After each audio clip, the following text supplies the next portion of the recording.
Welcome back to My Big Fat Mess. I'm Anthony Ferraro, and today we're cooking eggs. We're going to do eggs in a style that my Nonna used to like, that I call Spanish eggs. So we're going to need some passata, spicy chili, some garlic, some eggs, naturally, and some chorizo. This is a really nice smoked chorizo. Get in there, get the smoke. It's beautiful. First things first, a little bit of garlic.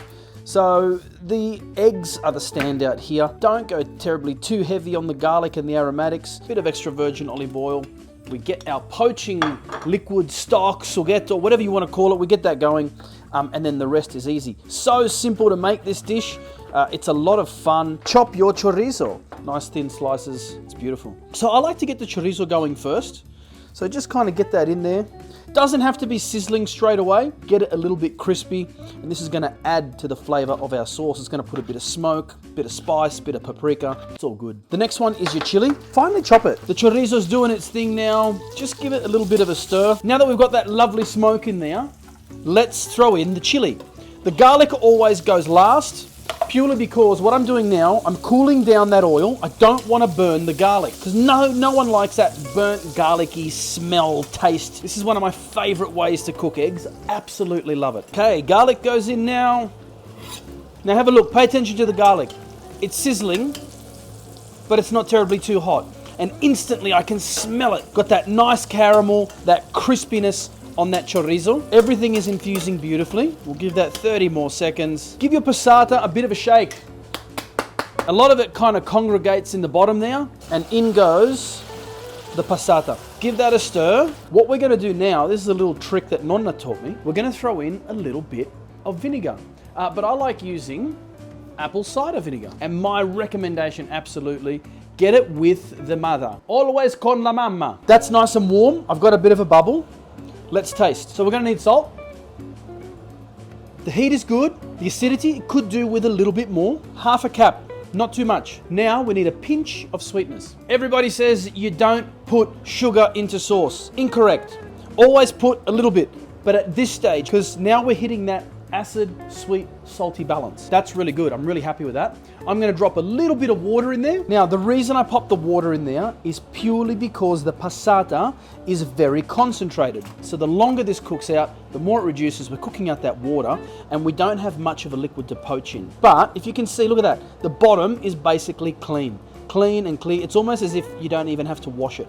That is how you know that you've made a really good sauce. Nothing's burnt. All the flavors locked in that sauce, and life is going to be brilliant. Oh, wow. That is really, really good. Get a little bit more bubble in that. And now it's eggs time. You know my trick. Always crack it flat. Pop your eggs straight in there. That is going to do its thing. I'm going to drop the heat now. Medium low. I'm going to pop the lid on. All of the eggs are in there. Now they're just going to poach. 5 minutes, 6 minutes, and it's done. In the meantime, you can cook yourself some crusty bread. You can do it with ciabatta. You can do it with pane di casa. If you like something a little bit sweet, you can even do it with a bit of brioche. All right, so we're at the 4-minute mark. Come and have a look at this. The eggs just have a slight little glazing over them now, right? They're still soft. What you would have paid attention to is that I didn't salt my eggs, because I salt them now. When this glazing has happened, I put a little bit of salt just over each egg, because I don't want to do too much extra seasoning to the sughetto. We've got another 2 to 3 minutes, and then this is brilliant and ready to serve. All right, so we are almost ready to go. These are still lovely and soft. You can cook them a little bit longer if you like.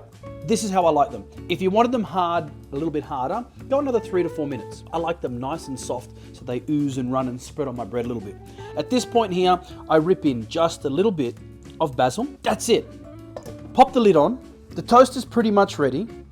I give that like 30, 40 seconds. I want the flavor, the aroma, the oils of that basil just to infuse. That's why we put it in fresh at the end. And something that I didn't tell you before, cheeky way to finish it, a little bit of a showstopper, is a little bit of PECORINO Romano. It's so sharp and bitey. I just love it. You know, it's beautiful. It's got that soft rind, really, really nice. And there we have it. Oh, it's unreal. This is called pane di casa. It's been cooked twice. This is what we call biscottato, nice and hard. I absolutely love it like that. You can cook it once, you don't need to cook it twice. This is a serving, it's a portion for 2 people. And look how nice and clean the bottom comes off. Make sure you scoop some of that chorizo on there. It's really, really yum. And then a nice, healthy grattata, a beautiful grating of pecorino romano. Now that is the perfect brunch, breakfast, hangover. This will cure everything right here.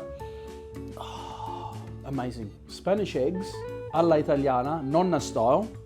We're gonna rip in. Buon appetito.